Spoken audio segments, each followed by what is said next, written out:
But at the end, it's nothing I can't handle. Jake, a couple of defensive guys are telling me in your squad they earned your respect when you were talking trash on 7-on-7 drills at the start of the season. Yeah. From day one, they had it. When did you feel you had the respect of the team? I don't know. I'm always just kind of an open, talking guy. I'm going to come in. I'm going to be the same guy every day. You can't change. You got to be a consistent person. And, sooner or later, it was kind of one guy buys into me, another guy buys into me. And, man, over the summer, those 7-on-7s, that was fun. I got stuck. I was working with the twos, outside, and it was just fun. We were just having a good time out there. And, I wanted them to give me their best, so I had to talk a little bit more. So it was definitely fun. What were you telling them? I remember Rashad Roundtree. He would always, I'd throw a deep ball behind him, and then he'd come back and make an incredible play. In a coverage he wasn't even supposed to be, there. And I would tell him that. And but it was just fun. That takes a lot of moxie. Was there the first time you opened your mouth and you think, that's a bad idea? Not too bad. I knew the guys that they didn't bite too bad, so I knew they wouldn't beat me up. So, it was definitely fun. You obviously didn't go into the season expecting to be a starter. In your mind, was there a game or a moment when you thought, I think I actually might be staying in this position? You didn't say anything for a long time. It's. The way it worked out, man, I love Jacob. Jacob's been great. He's been with me, every step of the way. But from day one since I got here, I always prepared to be the starter, because if I ever got my opportunity, I wanted to make the best of it.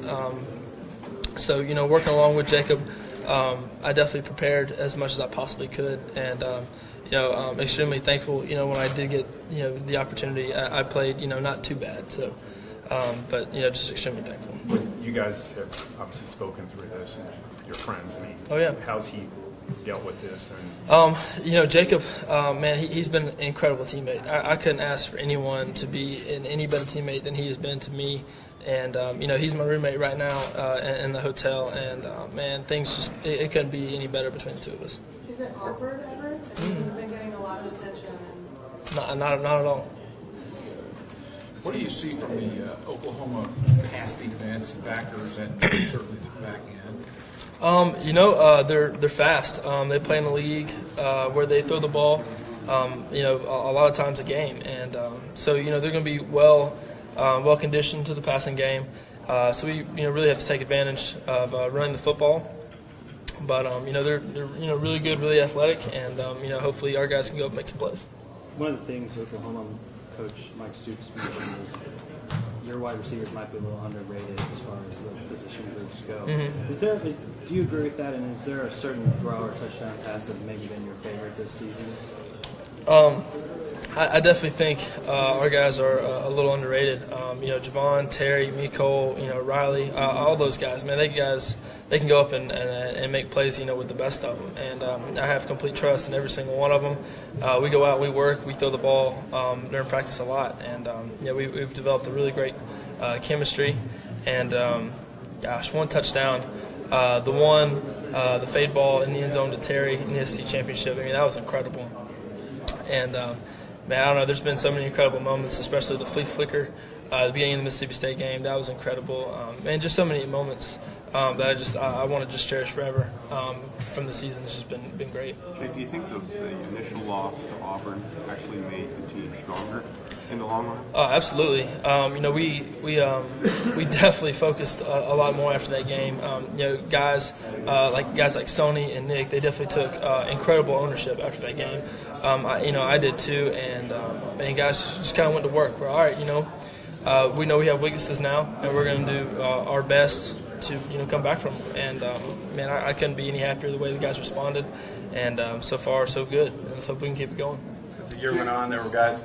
Jake, he's great at throwing slants. He can throw the deep one. Did you kind of eat that up as the year went on from the Florida guys? What's funny is if you ask Coach Chaney, probably the slant ball is probably the worst ball I throw out of any route pattern out there, which is just funny to me.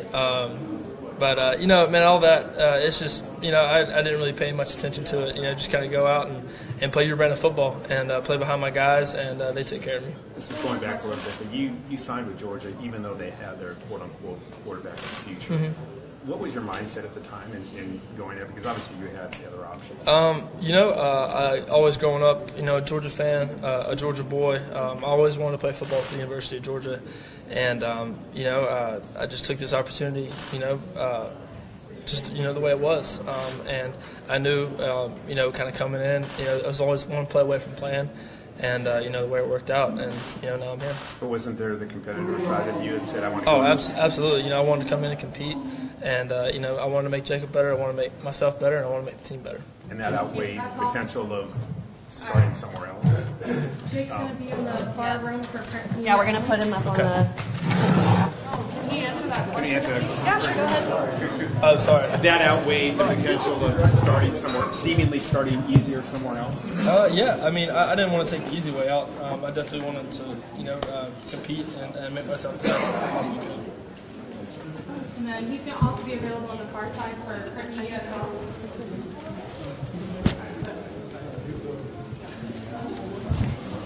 Don't forget your bag.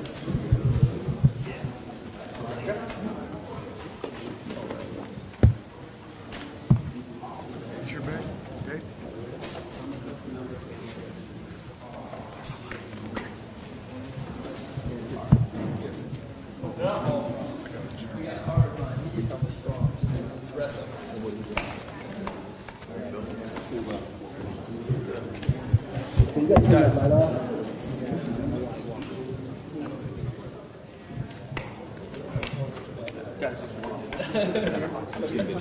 No, yeah.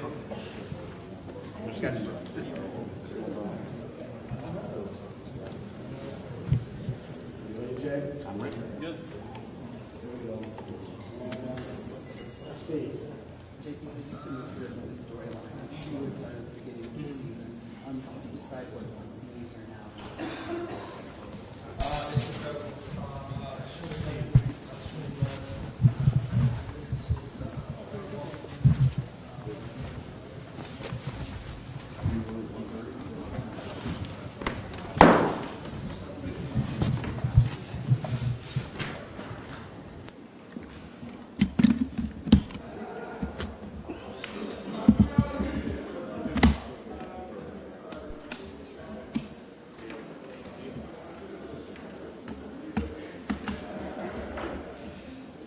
All right, we're going to go ahead and get started with these three guys up here. On the far end of the table is running back Nick Chubb. In the middle is offensive lineman Isaiah Wynn. And next to me is tight end Jeb Blazevich. We're going to go ahead and just start with questions. We have our two mic runners. Raise your hand if you have a question.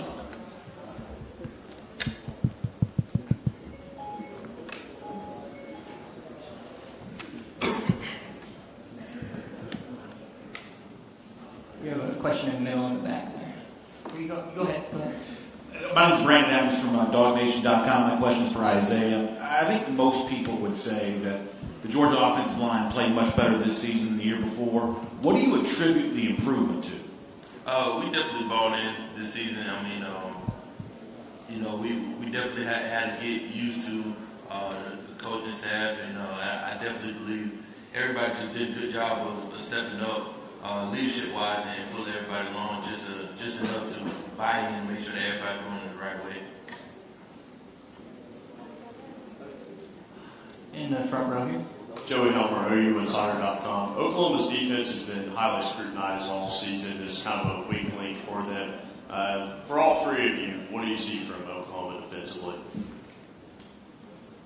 Well, personally, I definitely believe that they're fast, they're physical up front. The linebackers fly, the outside linebackers fly to the ball. I personally believe that they're a good defensive unit. We don't too much pay attention to what the media may say about them because they're not the ones playing as we are. So I definitely believe those guys are a great group of guys, and it's definitely going to be a great matchup against them, our offense against their defense. Yeah, I'd say the same thing. They have a bunch of athletes. I think their secondary tackles extremely well. I think they play well together. And like Isaiah said, we really can't listen to what people say because regardless of who they've been in the past, same with us, all that matters is what we do today to get ready for the game and how we play in the game. Yeah, they're very fast and physical. Very athletic. They definitely have great team speed and fly around and they're very fast, and it's possible we haven't seen this year. It's a very fast team like them. So it'll be a great challenge for us.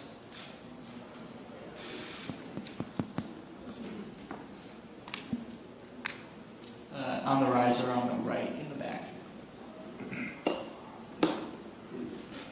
From Illinois News. For all three of you, when did you realize Jake Fromm really had potential to lead this team to where it is? And kind of the first time he spoke up as a leader, what kind of went through your mind about him? I feel like he just is who he is. He came in day one being the same guy that you see now. And like I said before, it's hard when you're with guys every day really to see the drastic improvements that they make just because it's little by little throughout a long period of time. So I feel like it wasn't until he was in the moment that we're like, wow, all right, this is him. He's been doing this for a while, and it's not until you go back to, I guess, spring ball film and really realize, like, oh, we've all come a long way, included.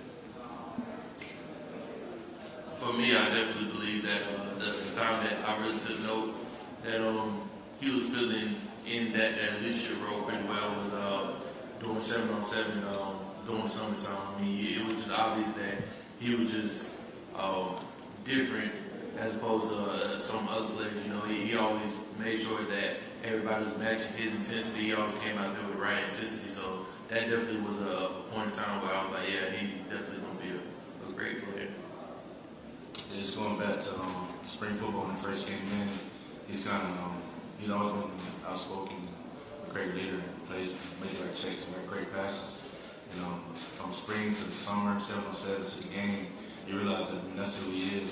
Since he got here, he's the same kid, and he's a great leader for us, and we're just so happy that he was ready to come in and step in and play.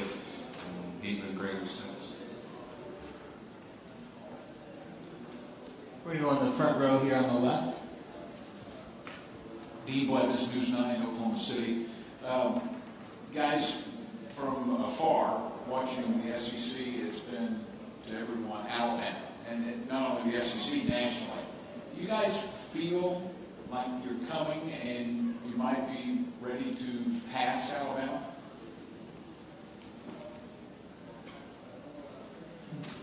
That's for any of you guys. I'm definitely not going to sit here and compare us to Alabama, but I definitely believe that we're definitely changing the culture here at Georgia. I definitely believe that we have a bright future ahead of us. I'd say the same thing. As soon as Coach Smart came in and just continuing with our class, and the guys before us, and the guys that are coming up after us, just the culture is changing. I think we understand that we have our goals and our vision, but we also need to understand what we need to do today to get there. I think that's the right perspective, and guys are buying in. They come in and work hard, and this is what you get. Anything to add on that, Nick? Alabama's a great team, so that's a great comparison. But we have basically, can't look at this one season as anything. You just got to have Alabama doing it for consecutive years. We hope to get to that level. All right, if there are no more questions, we'll keep Jeb here, and then Nick and Isaiah will go to the room on our left here and for the digital breakouts.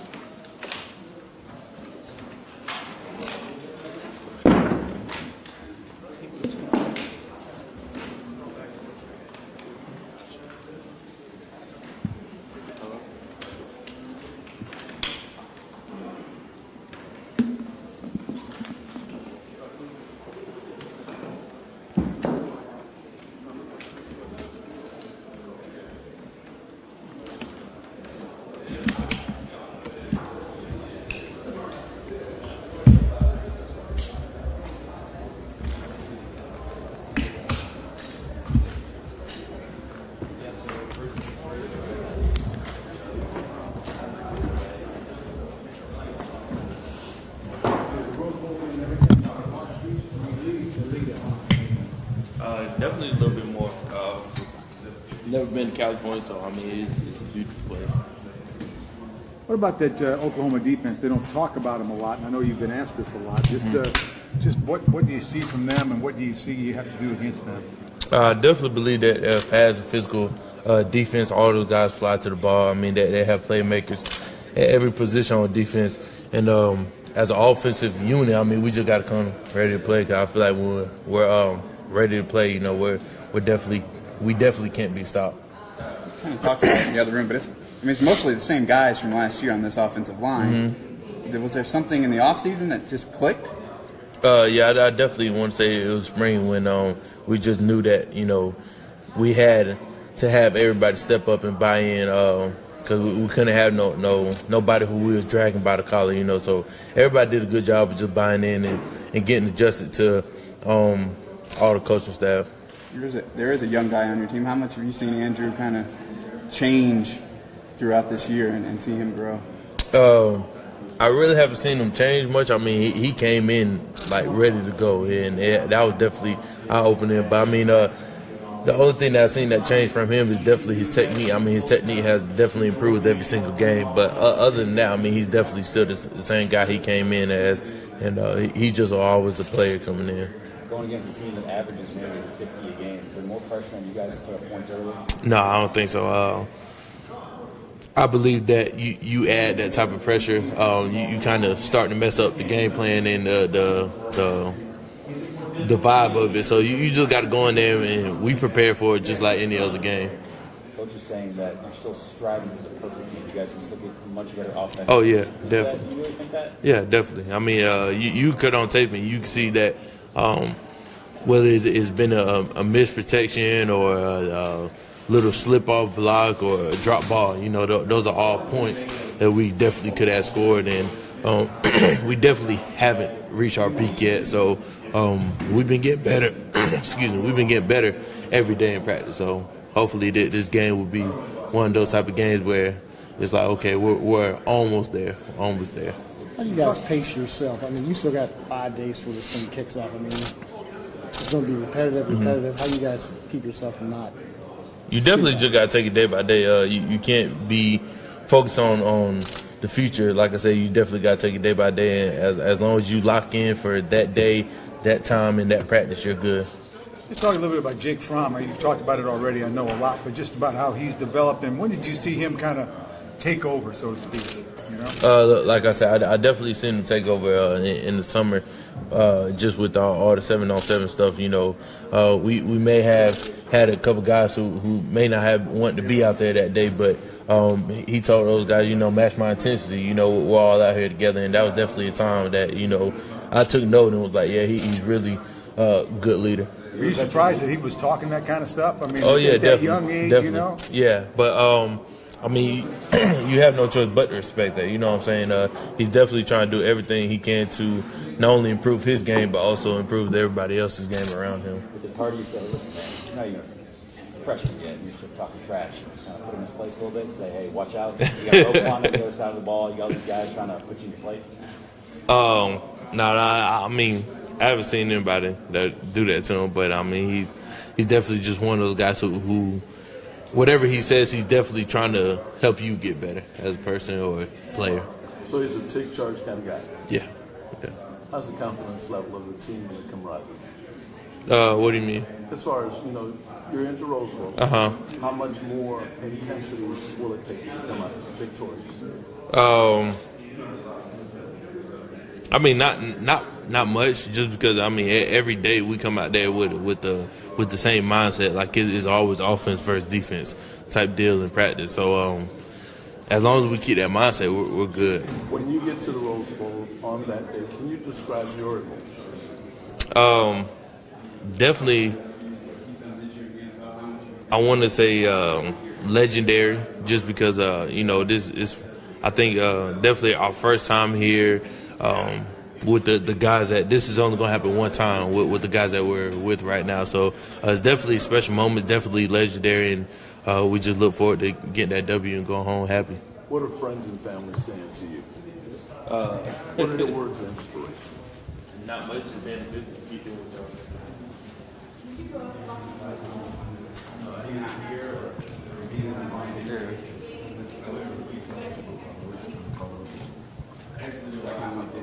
Kind of good just to get away from football for a little bit. Yeah, definitely. Yes, you're not going to play until Monday. Hopefully, you'll have a few more of these. How taxing is just all this build-up? You're just ready to get out there? Yeah, we're get there and play, man. All this stuff is fun and all, but just the game is really what all that matters. And we can sit here and talk about it all we want, but we got to go out there and we got to play sooner or later. So that's really what's most important. Have you played this game through your head? No. I haven't. Fair like that? Not really. What do you think the bus ride, your emotions will be going into Pasadena? This is all new to me. I can tell people just talking to us. It's definitely a different game. But hopefully I'll just be how I always am and just relax and ready to play. Nick, do you have anybody from Cedartown coming out to the game? My family is. You guys, I know that Auburn revenge was a big factor in the SEC championship. Is there some kind of thing that gets you guys motivated during this week, or is it just the stage? I mean, the stage is pretty much enough. Just knowing what we have just down the road. If we can somehow win this game, we have an opportunity to do something very special. And we all know that, and we all understand it, and we understand what we're fighting for and what this game really means. Is that kind of your job to make sure these guys have an edge? Coach always says put a rock in their shoe, but to make sure these guys come out feisty and ready to go. This team's pretty motivated. Definitely we're going to stay on top of everything, but I see it in our guys' eyes. They understand what it means to be out here. It's not even kid. You always just kind of straightforward. You don't show much emotion. Some Jake change stories out there laughing, right? He's got that laugh. Yeah, I mean, he's definitely very funny. Definitely fun to be around. I don't know. He just kind of just give players a hard time sometimes. Pretty funny.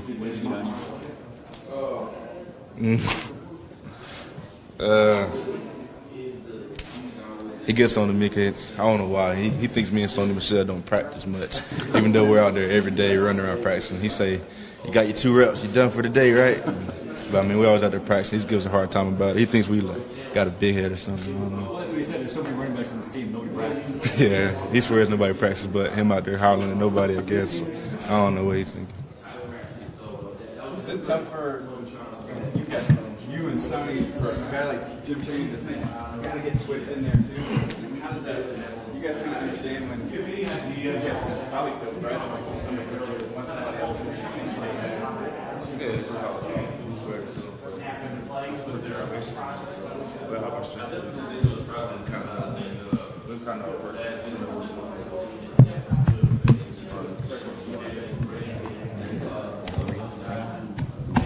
If you want some.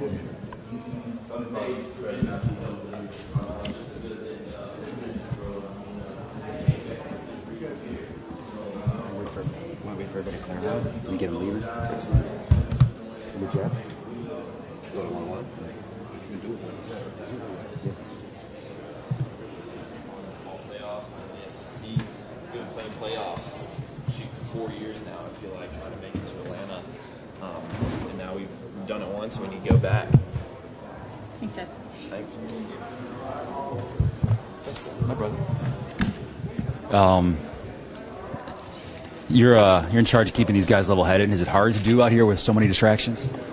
No, like I was just telling old JoJo, I feel like guys understand the magnitude of it, and obviously there's a ton of fun things to do, but I mean, we're here to win a game first and foremost, and understanding the opportunity that we have, like T-Set says, the opportunity of a lifetime must be seized in the lifetime of the opportunity. So we can always come back and hang out, hopefully make some money, get a plane ticket out here, but we're here to win a game. What do you think your emotions, Jeb, will be on the bus ride over to Pasadena? I always say I'm level-headed. I hope that's the case, but as of now, I'm treating it, it's just a normal game. I mean, we've been living in the playoffs, especially in the SEC, for 4 years now, before they were even a thing.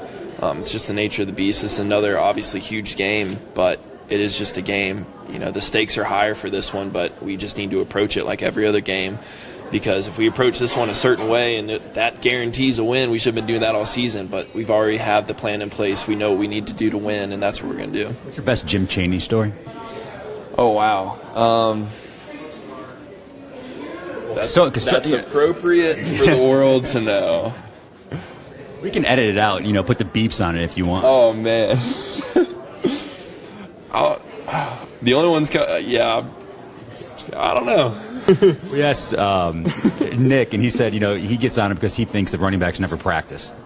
Yeah, he always has those little things with every tight end group, every position group, and he always gets on the tight end.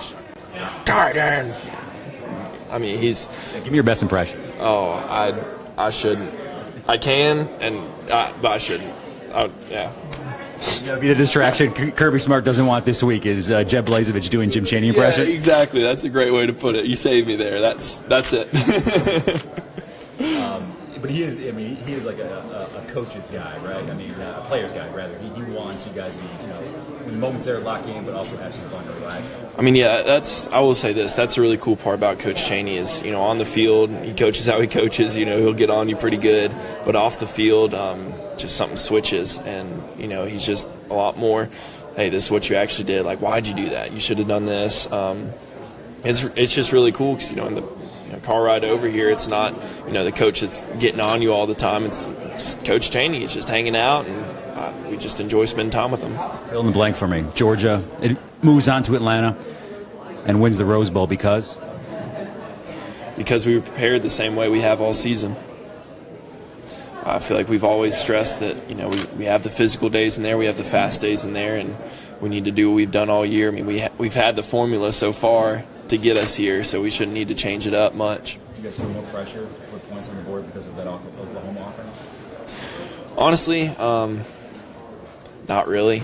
Because like I've said before, you can say all you want about what should happen, but at the end of the day, it's up to us to make sure that we go out there and win the game. And a W's a W. We don't care how we get it. We don't care what the expectations of their defense are. We know that they're going to play hard, and we know what we're going to see come game day. So I think it's going to be a great matchup regardless. It's amazing to me. The only thing I think is more exciting for you than playing the Rose Bowl is receiving tools for Christmas. Great Christmas. Santa took care of me and my awesome family as well. Tools. Yeah, tools. Getting old. Hey, Jeb, talk about your emotions once you step out on the field come Rose Bowl day. I'm just going to try to keep it like a normal.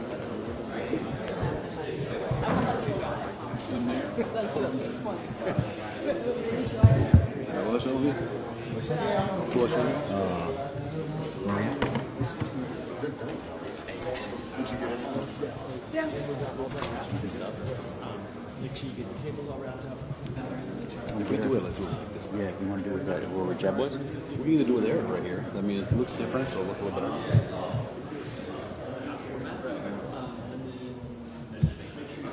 If she has time.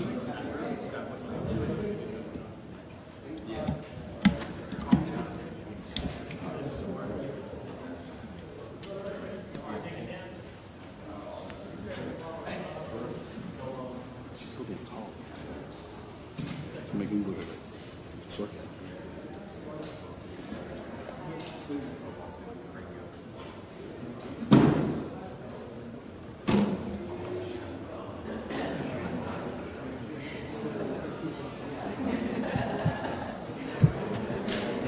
Maria, did you knock it out? Yeah, let's do that.